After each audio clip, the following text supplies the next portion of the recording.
My name is Seth Christensen. This is the Got Any Cows podcast. As Jonathan LaRue says, I may not know anything about anything else, but I do know a lot about cows. You know cows.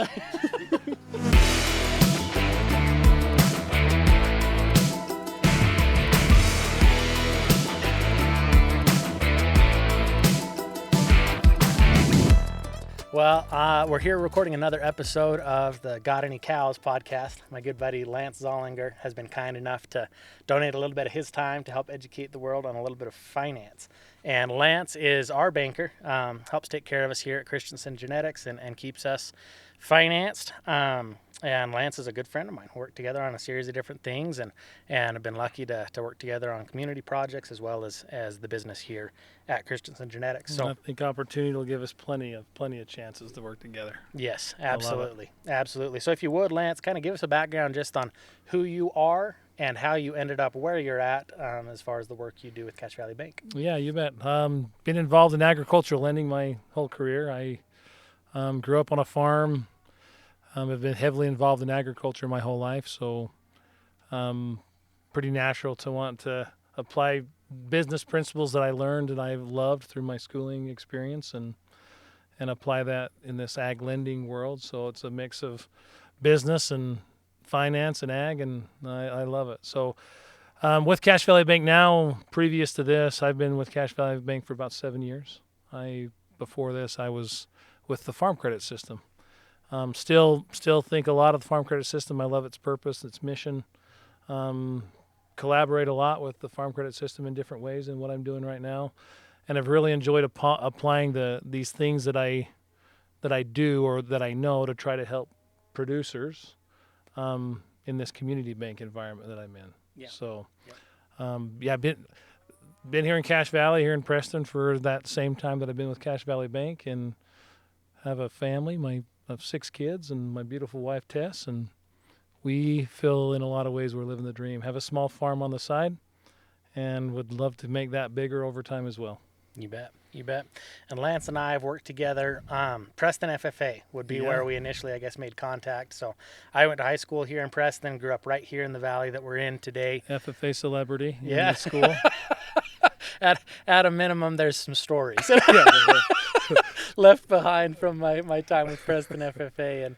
And yeah, anyway, love the FFA organization, and Lance and I were both volunteering in that capacity and got to know Lance there. And, you know, it's been an interesting, I guess, as our relationship has evolved. I mean, initially I'd have done a little bit of work with Farm Service Agency. Would have been That's right. as a young man that I started with some finance there, and then kind of graduated to the Farm Credit System with what was Northwest at the time, is now Ag West.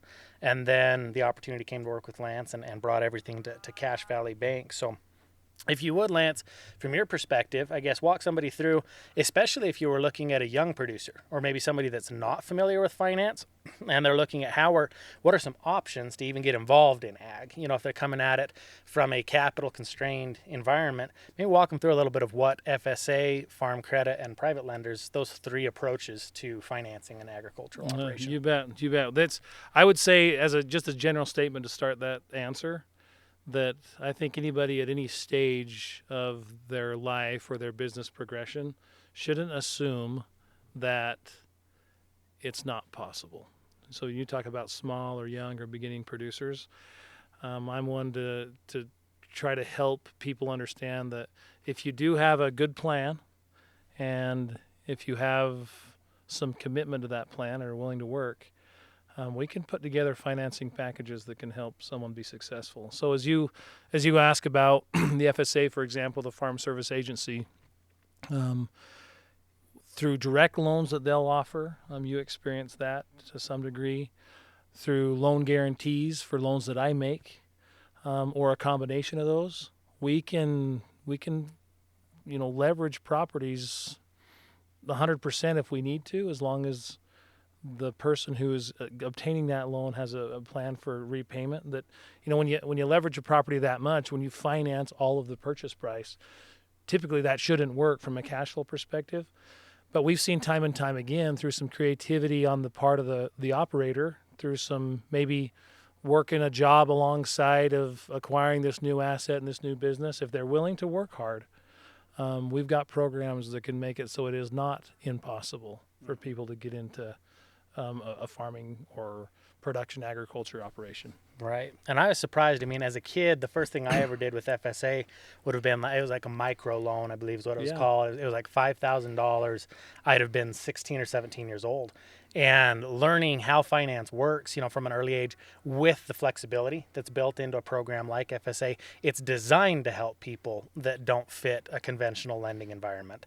And so the opportunities that opened up for me at a young age to start learning a little bit about finance and start building a little bit of what, has grown into the asset base that provides our living, started at a young age with FSA. So how does farm credit differ from FSA? And I apologize, kind of cut you off there. No, just go ahead. That's fine. So the farm credit system, the one thing that's unique about the farm credit system compared to the FSA, compared to a community bank like what I'm at today, is that their mission is completely production agriculture driven. So because that's all they can loan into, so to speak, and that's real estate loan, that's equipment loans, that's production type loans, that's anything that an agricultural business would need. There's that they'll commit to that they're not going to go in and out of wanting to finance agriculture because that's what they do. I would say being a part of that system, that's what I feel probably the biggest positive point is, or the biggest selling point is that they are designed to be committed to production agriculture. So as a result, they obtain their money a little bit differently than I do. I use deposits that I take into the bank to loan on. They go out and are able to sell farm credit bonds in the market, and that funds their loans. And so that also provides them some flexibility on how they can offer that financing, which is very competitive. We as a community bank, we have a variety of things we can do.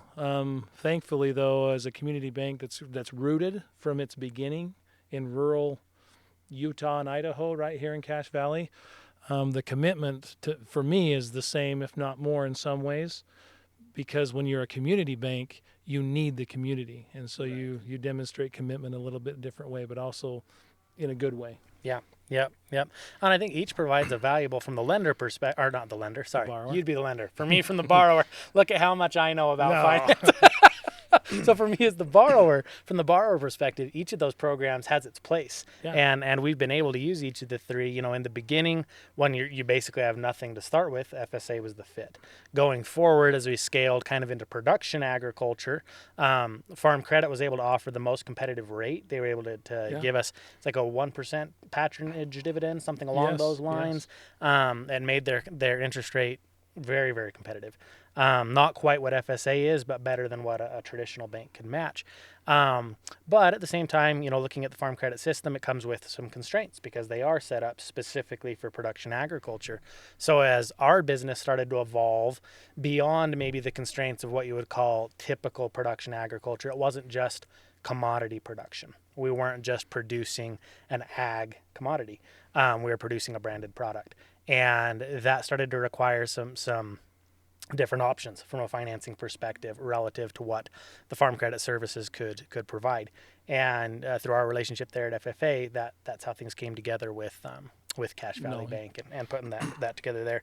So if you were, I guess maybe walk through, if you would, Lance, a couple of different financial products, I guess, or different things that, if so, again, probably looking at it from the perspective of a new borrower or somebody that maybe doesn't understand what these instruments are. This is one of those things I feel like maybe isn't, at a minimum, I never felt like it was dived into very deeply in the educational system. So, I mean, I went to school, I went to college, and I'm not saying that I was like failed. I was taught a lot of different things, but maybe not specifically. So what are my options for things to borrow?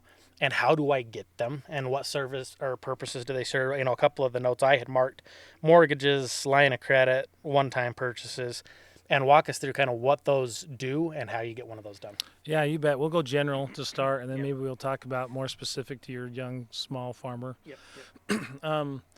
The really what you mentioned, right? So it's whatever needs somebody has that they don't have enough cash to acquire that thing, and that could be production assets, that could be equipment, like you said, that could be real estate.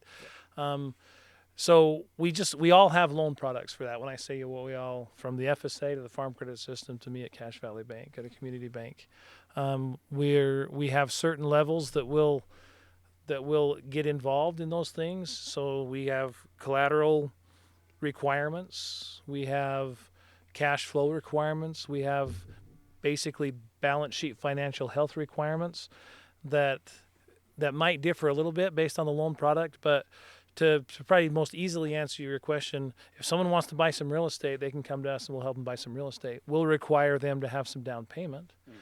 Or if they don't have the down payment, we'll get the Farm Service Agency involved, and through some joint financing, we'll limit the down payment requirement to make it so that barrier to entry doesn't exist.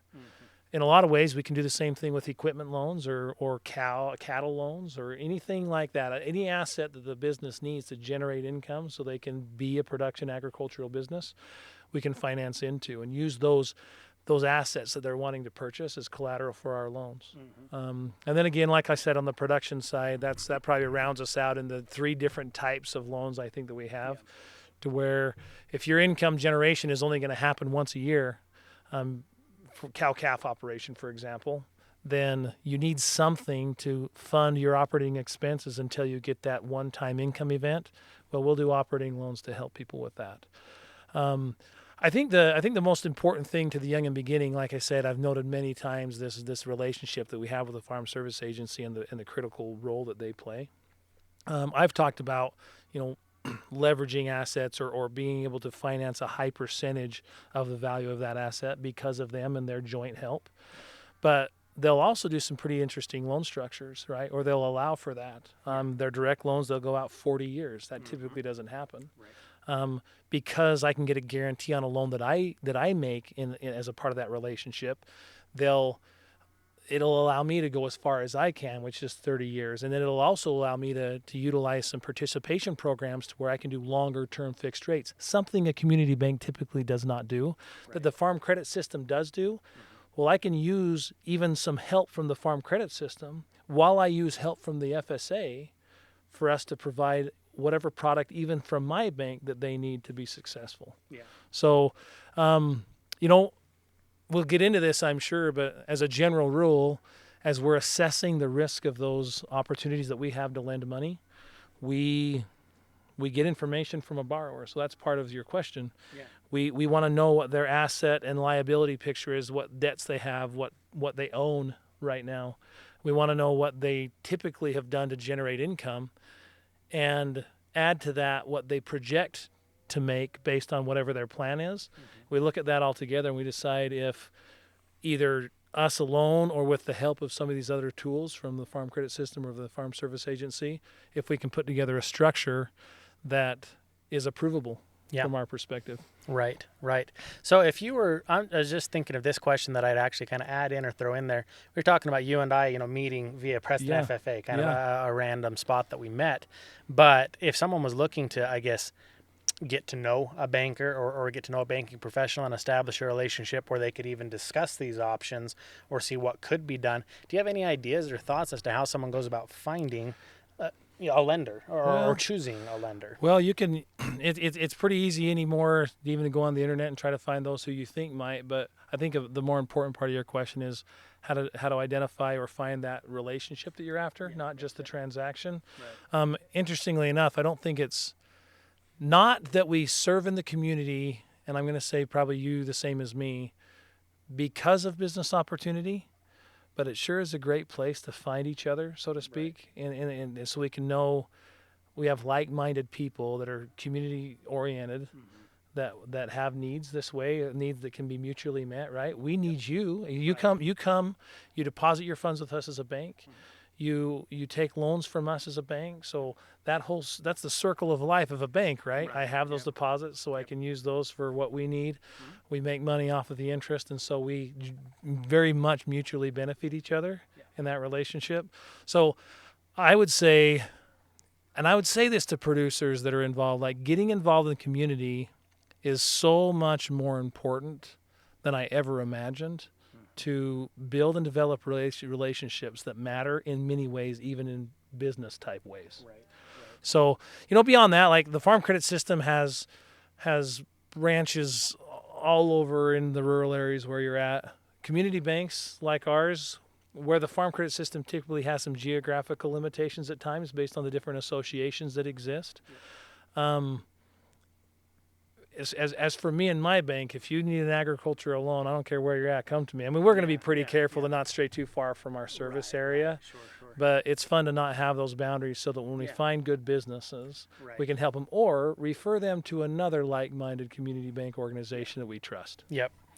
And it has provided some opportunities just because we are a non-traditional ag enterprise. We're able to finance our needs through Cache Valley Bank, and you've been able to design a finance package that works for us and is specific to us. And I think a lot of that it comes down to that trust.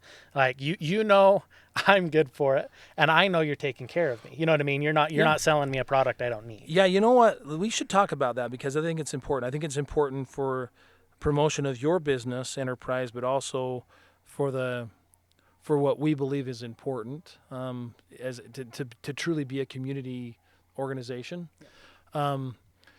We did notice, you and I together, that what you do does not fit a purely production agriculture box. We learned, right? Yes, Farm Service Agency is more traditional in their approach. Even the farm credit system is more traditional, and that is fine, and that's very helpful. But we learned together that it took, on my part, a very open mind, and a lot of you educating me still today, being willing to be educated. Yeah, you took the time to listen and understand, and I think that's key. If someone's selecting a lender, you need a lender that understands what you do. If a lender only understood us to be a cow-calf operation, none of what we do makes any sense at all. Yeah, and it was interesting. So when we and admittedly, we wanted, because it was new to me, it was probably overly risky for me to jump in without any protections in the beginning. Sure. Just because I don't know what I don't know. Right. But we should put a shout out, I guess, also to the Small Business Administration. Right. Because we ended up using some guarantee program through SBA to help us begin that relationship. Right. And that's been strategic even throughout as you've made certain decisions to maximize that product offering or how we offered it with their help. Right. Yep.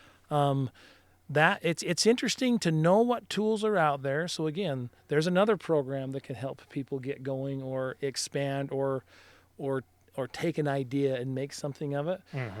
There's a lot of good programs that exist that if we can tap into them, if we know what they are, and we're willing to identify and fulfill the criteria, and with that open mind, it's fun to see a cool business like yours progress in positive ways in kind of an area that not a lot of people are delving into. And simply, I would say nobody can do it the way that you do it.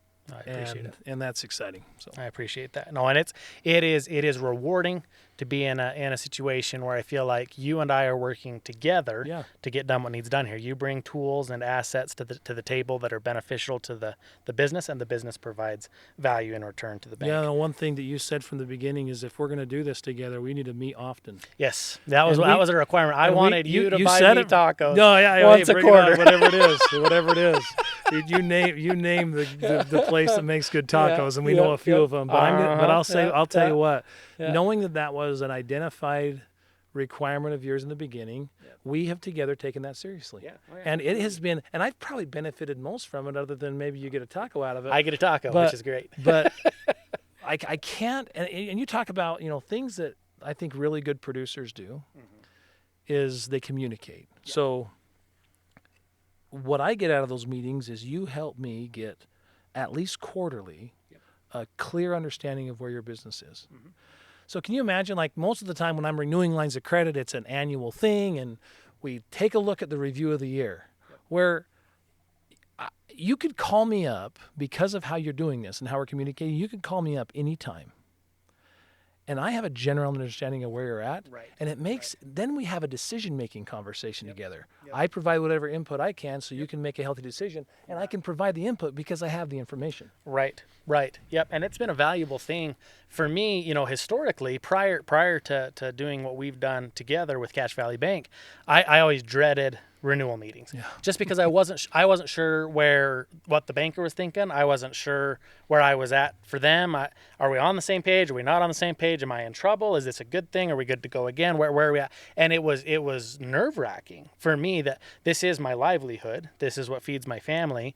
It needs to operate. Yeah. And to have only an annual meeting and not be certain if I was or wasn't on the same page with my banker was not a comfortable position for me. So that was one of the requirements that I put forward when I said, "Hey, Lance, let's do this thing. Let's move everything we've got to Cache Valley." But I said, I want you to buy me tacos once a quarter, not for the tacos, but for the chance to sit down and chat. Because every time we're together, if there's going to be a problem, I want you to be aware of it at least 9 months in advance. Or or at a minimum, in most cases, and I would never say it's been a scenario of like, oh man, we're really in a corner. It's been, we got together 9 months ago, so we're not in trouble today. You and I talked about it. We said, hey, there's this opportunity. Do we jump? Do we not? There's this threat. How do we address it? You're fully aware where I'm at, and I'm fully aware where you're at. So I'm not sitting here concerned, hey, is Lance about to call my note due tomorrow? And you're not concerned like, hey, where are Seth's numbers going to be in a year? Or including, how many times have you said, we're going to make a slight strategy change. Yep. We're going to do this a little bit differently this time. And sometimes you've went back to another, but Right. we may provide our service or sell our product differently in this way or that way. Right. And I'm like, yeah, I get that. It's not a surprise to me when I see that, hey, the income came differently. It's like, I'm fine. We were all about that together. So. Yep. No, I think that's valuable. What, when it comes to the just financial statements that you would expect, if you had a new prospective borrower come to you and say, hey, I need this particular loan on this particular product, what financial statements do you expect them to have ready? Yeah, I try to simply just say, I just need to know, we call it a balance sheet, but for anyone who doesn't know the balance sheet terminology, it's simply a listing of what you own and any debts that you have. Because then I have a baseline to start from, knowing that I'm likely going to help you acquire more assets, which will likely take some additional debt. We just need to make sure that balance is okay. So we don't want to have too much debt out compared to the value of assets. So I take that information. In addition, the most important thing to us is your ability to repay. Like, yes, I get the information on what assets you have. It is never our intention to seize those. Right. Now, I need to know, right? I need to know because we need to know together. Yep. But cash flow is so important to me. I get earnings records. A lot of people, it's just easy. We all have to file tax returns, so we often just get a few years of tax returns.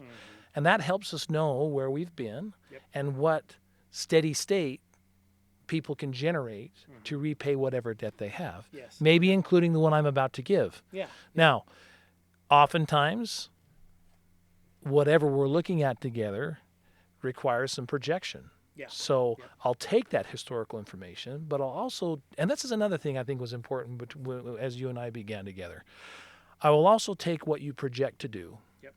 I will learn as much as I can about it with your help, and then I will assess that as a part of your ability to repay not just what you have currently in debt, but what we might be helping you get into to make sure that we're all going to be fine and that your cash flow will repay that. Now, sometimes there are interruptions in that, especially in a cyclical industry like agriculture. So a second level of protection we always seek to have in place and hope that you have is some cushion. You and I have talked about that often, right? Whether that's borrowability, which takes a minute to access, even better cash, right? Because if you have a savings account, so to speak, then when it cycles down, we can use the savings for a minute and keep everything going until it cycles back up.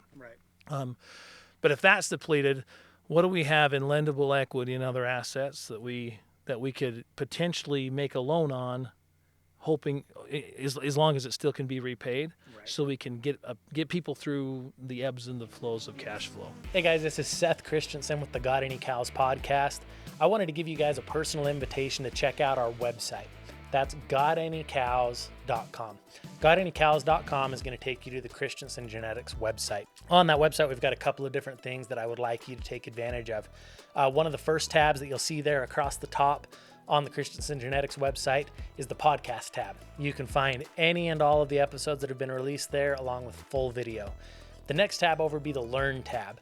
The point of everything on this tab would be to help educate somebody that maybe doesn't have cattle yet, help you prepare to to be ready to own your own cows.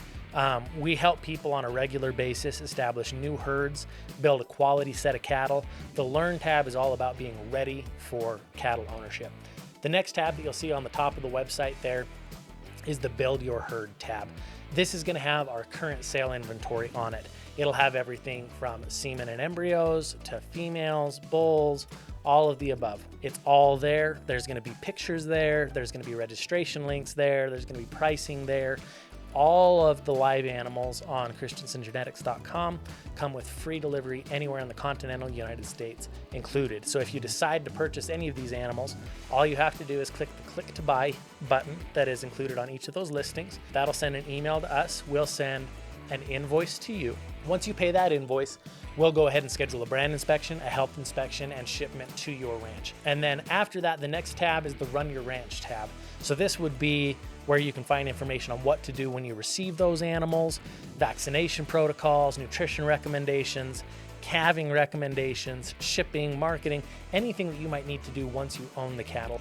So the whole point of this website at large, of gotanycows.com, is meant to help you prepare to own cows, purchase the best cows you can possibly get, and then know what to do with them. So I'd invite you guys to take advantage of that resource. We built it for you. It's there to use. Please go ahead and visit gotanycows.com. Be sure to subscribe at the bottom of the page and you'll receive updates as things are added to the site. Again, that's gotanycows.com, and we'll see you there.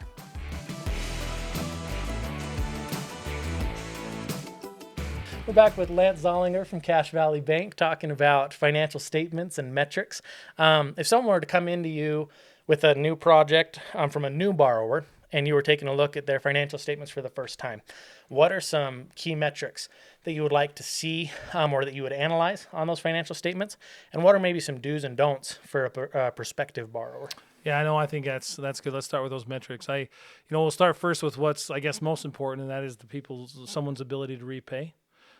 So we look at their ability to cover debt. And so simply put, we want to make sure that if we take all of the income that they make and take out all the operating expenses that they have, what do they have in their hand to make debt payments? Mm-hmm. And then we'll compare that amount of money to how much in 1 year they have to make in debt payments.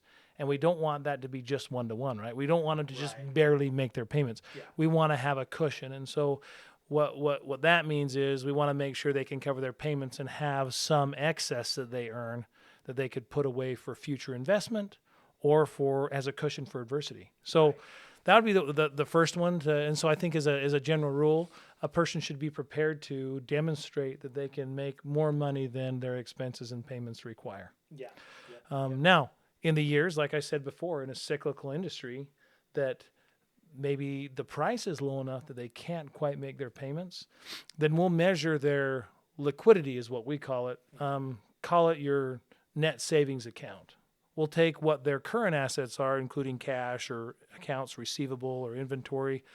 We'll take that total and we'll compare that to 1 year's worth of obligations in terms of payments. That could be the balance on a line of credit. That could be accounts payable. That could be 1 year's worth of payments on term loans.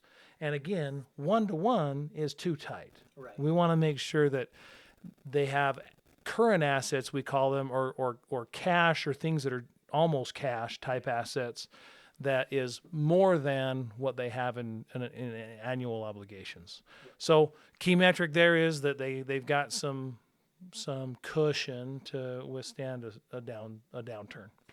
Mm-hmm.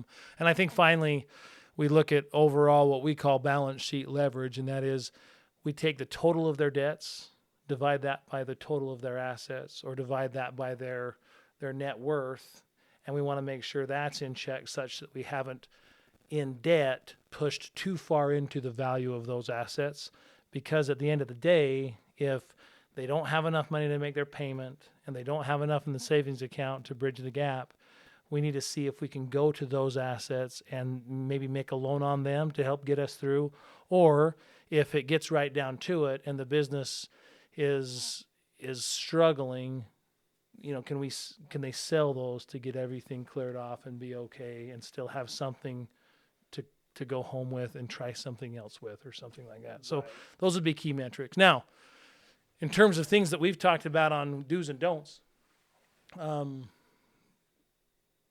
obviously do understand that we're after those things, those metrics, right? Understand them well enough that you can present to me a picture that makes me willing to take the risk with you. Right.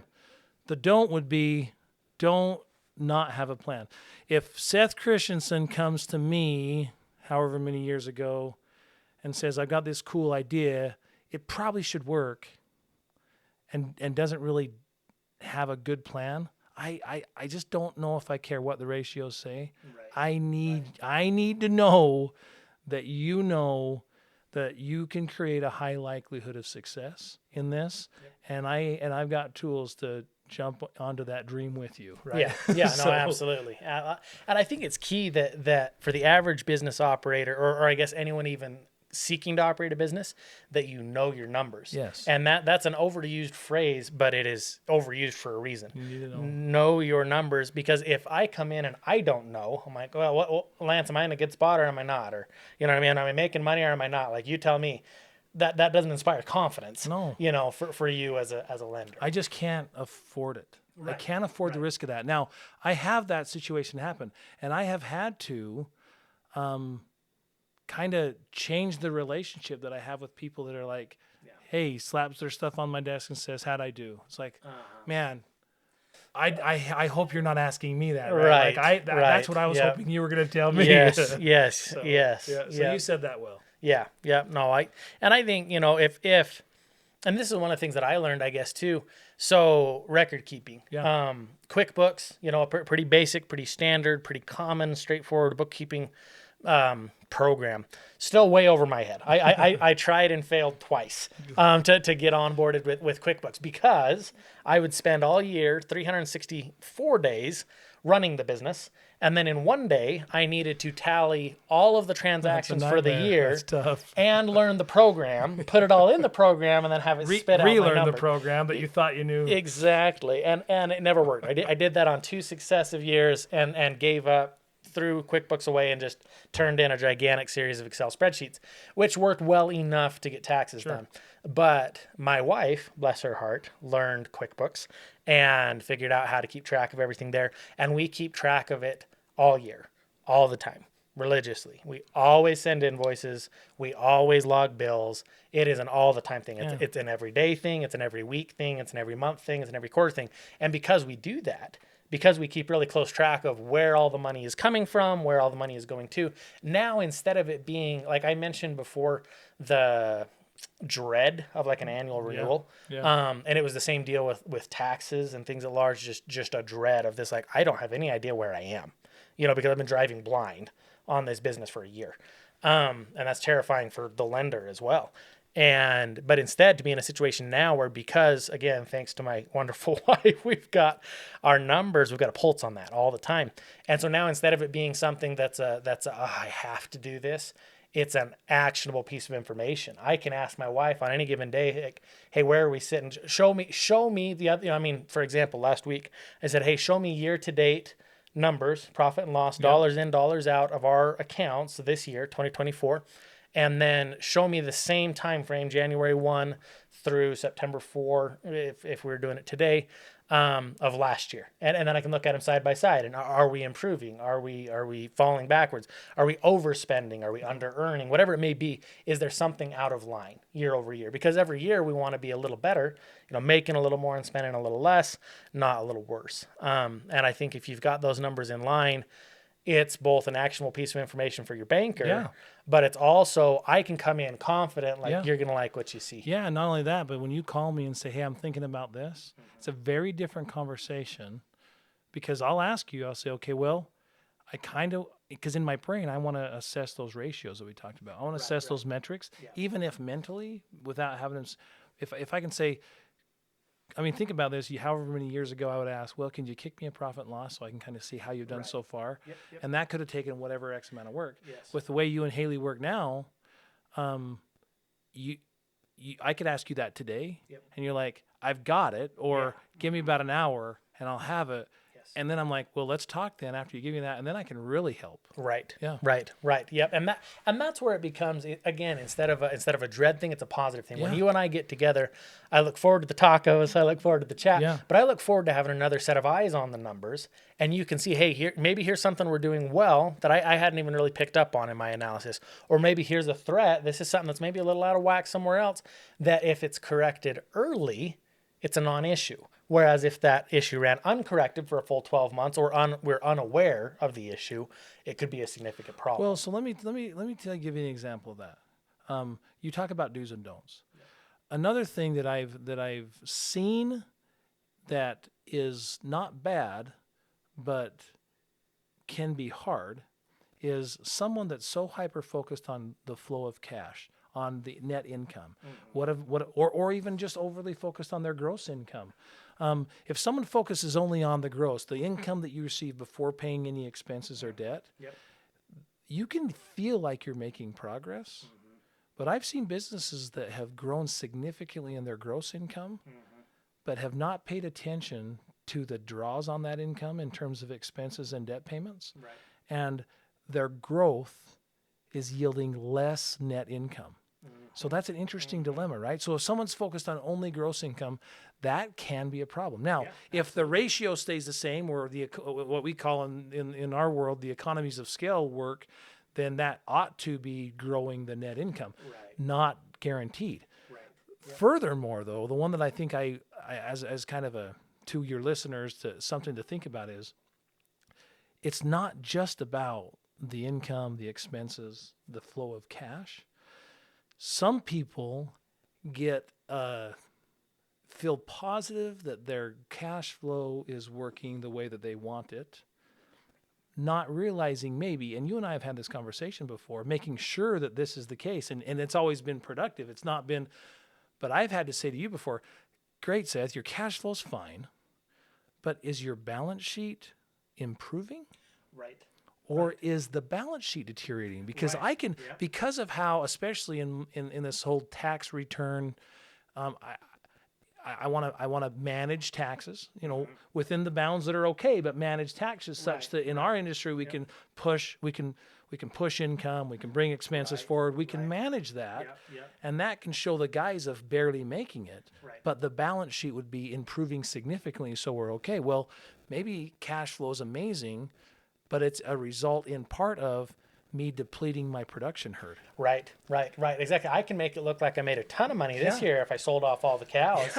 I may not have any left next year, but I made a lot this year. And so what we would look at is a comparison of both how the cash has flowed, but also has the balance sheet position improved. And I think all of those work together, and I think a producer needs to be as aware of that as the lender is. Oh, absolutely. And it's a short-term versus a long-term positioning game. If I'm looking at just short-term cash flow, well, I will sell all the cows. I'll sell all of them. I won't worry about marketing. I'll just dump them to CS Beef because it's easy. I'll show a huge pile of income this year. Look at how smart I am, Lance. And then next year, you'll be like, what about next year's payments? Well, but look how smart I am. Right now. This year, right now, I look brilliant. That can happen. You can do it. And but conversely, if the only growth you ever see is on the balance sheet, and you say, well, yeah, look, I'm building up this big, huge, super valuable herd. It's like, well, but at what point are you going to convert that into liquid assets? Can you or can you not sell it? Are you or are you making your payments with it? Are you covering expenses? Because if it's like, hey, my herd's amazing, I need to increase my line of credit again, I'm thinking, do you want to keep doing it this way, or do we need to strike that? I guess the whole lesson is balance. And I think all of this works together. Right. No, absolutely. And I think those two documents by themselves, the balance sheet and the profit and loss, give you a really good idea where you're at and where you're going. And I think it is advantageous to the average producer to know those. You should know those better than your lender does. You should know those better than your tax man does. We often don't. We're so caught up in the day-to-day and in how much work it takes. Production agriculture is not an easy endeavor, but if you don't keep a pulse on it, who will? And that's where I think the thing can get way off the tracks if there's not any adjustment made early on. But that's why we look at them so often and so closely together. Looking at, so we talked about qualifying kind of a project. So I'll call you up and say, hey, Lance, what do you think on something? And that's not even so much you're going to tell me yes or no. It's not even so much I can or can't just use the line of credit to do it. It's that I want your input. as a trusted advisor. And I think that's where the relationship aspect of banking, comes into play. And I think it's really important that you've got somebody that's on your team, but in a true sense, isn't just going to give you every loan you ever ask for and bury you. That's right. On your team is going to look at like, hey, does this or does this not make sense? And as you and I have talked through different things, sometimes it does and sometimes it doesn't. Not every idea we ever have is fantastic, and or sometimes we implement it and then walk it back because it didn't do what we'd hoped it would do. But when you talk about qualifying a project, if an existing borrower calls up and is looking to qualify a project, what do you look at? That's a great question. I think a person needs to, and you've said it, and I'm just going to repeat it in context of this question, but making sure that whatever the project is, right, and I can give a variety of examples, but let's talk generalities, that making the move will enhance the earning capacity of the business, which will in turn increase that business's and that individual's net worth. I think that is a primary criteria. Now, people typically think of that, and that's why they're excited to come talk to me about X project. Yeah. What they don't always think of is not just the expense side compared to the opportunity of new income, but also that we're likely going to create another debt payment. Yes. And if we create that additional debt payment, are we still marginally better to make this move? The other thing that they have to think about that people don't always, or they feel like they find themselves in a checkmate position, is they need to be prepared with an expectation that they're going to have some skin in the game. Yes. Yep. So yep. The bank isn't just going to finance the whole thing because you called. Yeah, and I've said in this podcast together with you that we do have tools that we can use to protect our risk through FSA, the SBA, right? To help us finance even a majority of the cost. But a person should go to the bank expecting that their portion of X investment needs to be a third of it in cash or equity, right? If you come into that and you've planned for that and you come to me for a variety of reasons, even beyond the fact that I can only loan so much to the value of whatever the asset project is, you'll also set the debt such that it's more likely to be repaid. So I think a person should always come in with not just showing me that it's going to make money, showing me that it's going to make money plus it's going to cover all expenses, including debt, and also have some skin in the game, some cash equity in the deal, some type of equity into the deal. Then we're going to get excited together versus me being the old traditional tell everybody no and ruin your dreams. That's just not how we roll. In my bank, we get dang excited about people's excitement about what they're doing. Help us help you make it work. Right. No, for sure. And, and two things that came to mind for me as you were talking about kind of that scenario and looking at a given project as to does this or does this not make sense. One, I was just talking with Brett Stewart and talking about how high the cattle market is right now. Yeah. We're at historic highs. You're making a pile of money. And there can be the temptation there to say, hey, we're just going to lean way into this and we're going to borrow a pile of money, assuming that calves are always going to be worth $4 a pound. One, they've historically been worth about $1.50. And that's madness, but people do it.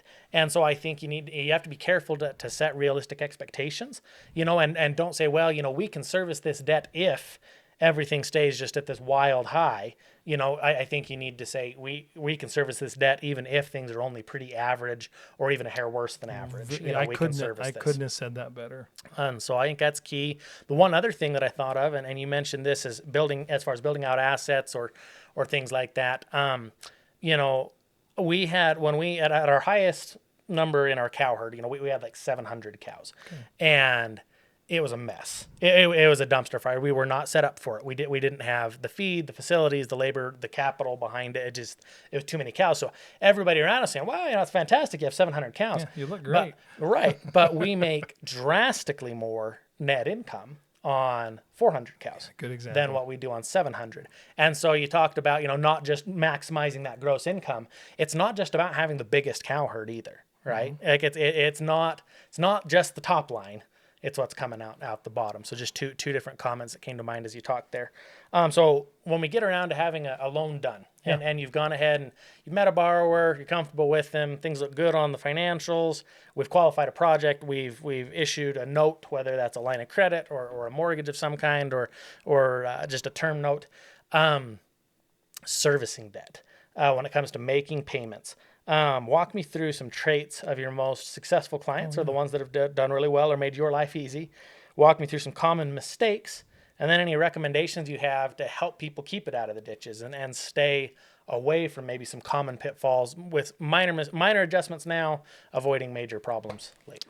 Yeah, I think the easy answer, and it's probably from a lender textbook answer, is the lower debt people have compared to the overall value of their assets, the better. And so that's kind of a duh, right? But what I would say is in our industry, if I take debts divided by assets, as long as I'm in the 40% debt divided by asset ratio or lower, people tend to be able to pretty readily be able to make that work. Yeah. That's not an absolute. Right. You have to produce. I would add to that, and I produce from a yield perspective, average or better yields. Because I've run into people that have a very low debt divided by asset ratio, but they're below average in their production, and all bets are off, right? Because my ratio assumes a certain level of production. Right. So I think that is always going to be a key, not only because it gives them more equity on their balance sheet compared to debt, but typically the payment demand per year is at a level they can handle. Right. Now, so if I start to push that, they need to be above average in their ability to generate income to make that work, and some do. Right? Now, they need to understand their business. They've got to understand where they're above average or not, and then we can look at everything and decide whether we want to push it that far with them. As another general thing, and I've said it before, the more people have in terms of what I call cushion, and that comes in working capital, in cash or things that are like cash compared to what their obligations are, if they always have more in those current assets, is what I call them, compared to what their current obligations are, they're going to make it through. They're going to make it. I don't care what the cycles do. Yeah. But I will say, when we look at management of a business, we look at, basically three areas. We care how well they produce, as I just said, that they can yield well in what they do. That's going to be different across businesses. Think about that with your business compared to the normal cow-calf or feeder operation that I deal with. It's just different, right? So people need to be able to produce well. People need to be able to have good financial management. You've been talking about that this whole time. That you have your own belief that there's huge value in you managing your finances, and I believe that to be true. And then marketing management, something I probably haven't talked about a lot, but it's important. In whatever business I'm in, the more I can do to control both the income per unit I receive and manage well the expenses that I have per unit, then I start to be better at ensuring I'm going to have a margin, is what we call it, right? A net between those two. Some people do a better job across all commodities in actively managing their marketing of their product. I could be a price taker. So I'm the weakest when I just hope it works out based on where prices are. I get stronger as I manage that in some way. And I've learned there are many more ways to do that than I even thought. I mean, the obvious answers, forward contracting, hedging, things like that. The less obvious things are finding a niche. Getting a lot of margin because I specialize a little bit in what I do, and I'm different than my neighbor, right? So it's just I could probably say 100 of them. I get really impressed by producers who manage their overall situation and are balanced in how well they're looking at it. And sometimes, like you said, it takes adding people to your team to do it, because Seth Christensen's time ends up being very valuable. If you're stuck in the weeds and can't be strategic in your situation, that starts to get risky for all of us. Yes, no, absolutely. And that's one of the things that John and I have talked about for us in our management team here. If I'm in the office, meaning that I am managing genetics, finance, and marketing, I am providing the most value per hour possible to this company as a whole, and by extension to Cache Valley Bank. Yeah. And if John is spending his time on production, then we know we're staying out of the weeds there, and the cows aren't all starving to death and or dying because I am too focused in the office. Well said. So both pieces have to be present, because if we don't have cows to sell, we're up a creek. But if we just dump them for whatever the market may happen to be, even if it's in the toilet, then we're up a creek. And so we've got to make sure we have product to sell, but then we have to make sure it's well sold. And I think that's one of the things, especially in seed stock, a really, really common error or mistake that you'll see, and I'm sure you've seen it as well, is people get into seed stock assuming the animal will be worth more simply because it's registered, just because it is sired by XYZ bull, or it has this EPD package, or it came from that ranch. Because it is registered, the universe will accept it as being worth more. Frankly, nobody cares what it is if they don't know. You know what I mean? If it's not been communicated, it's not been marketed, it's not been well presented, if the production's not on tap. I mean, a skinny, sick, ornery cow is still a skinny, sick, ornery cow, just with papers. You know what I mean? If that side, the production's not managed. And so I think both pieces have to be in play. Well, I got to ask you, I mean, I think that's important, because when I say that, textbook answers are people forward contracting, are they hedging, are they doing things like that? Well, I wouldn't consider what you do to be classified as any of that, right? What you do is that education. What you do is helping people want to buy what you produce for so many reasons, and that's very unique to your business. But to me, that means you're an expert manager of marketing your product, and we need you to be that. Right, absolutely. So if you were to look at common mistakes as far as people trying to service their debt, they've gotten the note, it's all done, and now they're struggling. What gets a client, a borrower, into that scenario most often? I would say that pushing the debt comparison to assets too high. That I did some analysis on this in a master's program that I did that says that the one thing that does the best job of correlating well with deterioration of a person's financial position is getting too highly leveraged, is what we call it. Getting their debt to be too high of a percentage of their assets. So that's going to be probably mistake number one. And I'm telling you, we all buy into, there's a reason why we're going to beat the averages. And sometimes that works. But the fact of the matter is, when we push it that far, the likelihood of survival, right, on average is less. So we just have to be prepared for that. Now, listen, that's where the rewards lie, right? What is it? The risk, higher the risk, the higher the reward. But also, the downside of that can exist. So you just got to be prepared for that. So I think pushing it too far and assuming it's going to work out, the principle behind what you mentioned in making decisions in a cyclical industry at troughs or high points of the cycle. Got to really test yourself on the decision making, because either way you can get into trouble. On the high side, you can make decisions assuming it's going to be always that good, and that could bite you. On the low side, you could get hasty and make decisions that maybe move your business toward closing out when we might have been able to make it through. There are things we can do as a lender, right? If we believe that we can get through this together, we can adjust payment streams. We can take interest only for a time if we believe that that's going to be for the best of all of us. And we will, right?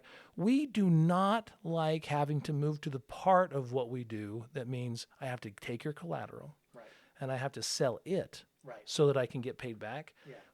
That's not our business. I mean, if we have to do it, we will do it because we're trying to run a business as well. But we will be, especially in my bank, Cache Valley Bank, we will be as understanding as we can and crazy open-minded. We have expertise in a chairman of our organization that's a seasoned attorney. We do not want to get hasty, and we strive to not, right? But we need your help. So Absolutely. So 2 final subjects that I'll touch on, and I'll thank you for your time and let you do something else enjoyable. But one being interest rates, kind of where they've been, where they are, and where you see them going. And then two, just any closing comments or final things you'd like to add. So interest rates. I guess if you walk us through a little bit where they've been, where we're at, and where they're going, and how to navigate that. You know, you and I have experienced this in Yeah. a pretty detailed way over the past couple of years. Yep. You know, historically, so I'm going on 20 years in this career, Yep. and you know, mostly agricultural lending. I do some other business stuff as well, mostly related to agricultural and production. But Yep.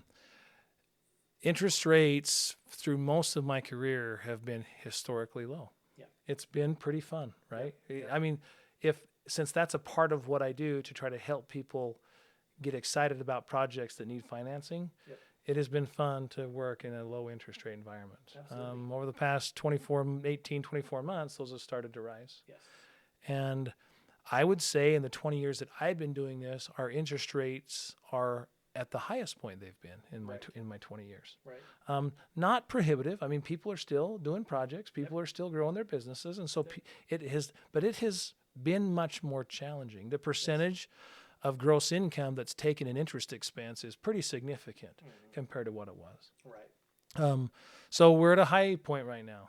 The feeling is, and I've heard pretty compelling arguments from economists both ways, on, well, we're at a high, we're going to start going down, or maybe it might go up. Right? I heard one kind of maybe out there that said they think it might even go up from here. If you're going to do something, do it now. I would say in the short term, what we're hearing from what moves are going to be made is, especially in this time where it's an election year, the assumption is we're going to see a little bit of softening in interest rates. That would be great for all of us, Right. for a lot of reasons. So I think it'll stimulate the way you would expect it to. It'll just be good. It may make you, for example, make some decisions you might not make if you were experiencing interest rates at a higher level. Now you've made some wise decisions, and you've managed that well. But I would say that we expect some type of reduction in the near term, and I think we've already seen that, even the feeling of that, start to affect long-term interest rates. We've seen those go down. Yep. Our short-term interest rate, the prime rate, something that we watch, which is a pretty important rate to watch, which the Fed controls and adjusts.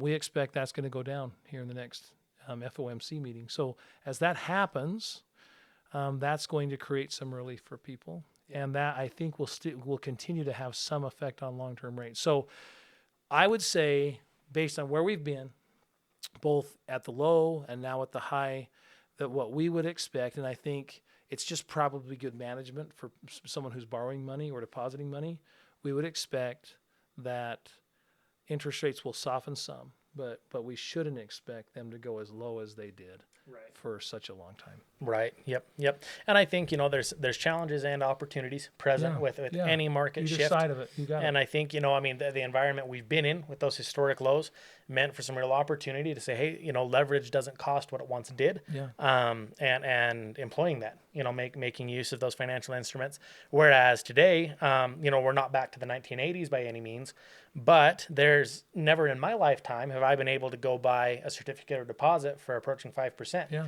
Or leave. I don't know if buy would even be the right term, but You get it. leave money in that tool and have it grow at a 5% rate of return that's guaranteed. And so I think it's not to say that it's all going to be negative, even if it does continue to climb. Not that all of us want to just go put everything in a certificate of deposit, but that option being present, it wasn't before. You're right. When the money was cheap. So something to manage, right? You don't again. We don't have to be hasty. We just got to sit back a minute and assess the situation just like you do in your business and make decisions. Yep, absolutely. Is there anything else that you'd throw in, Lance, or that you'd like to add, or that somebody should be aware of? No, just thank you.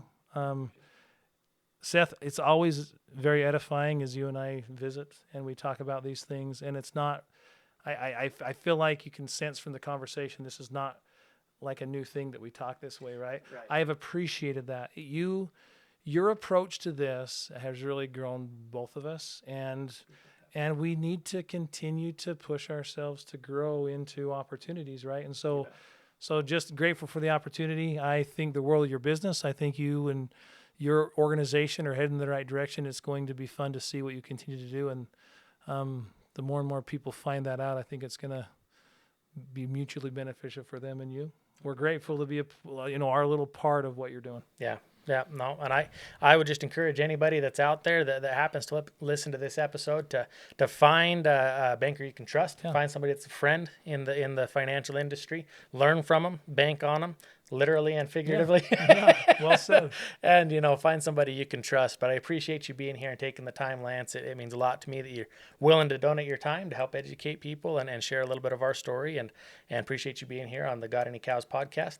If you guys would like to reach out and chat with me or through me, get a hold of Lance, feel free to visit us anytime at gotanycows.com.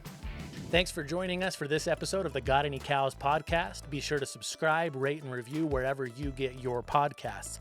And visit us anytime at gotanycows.com.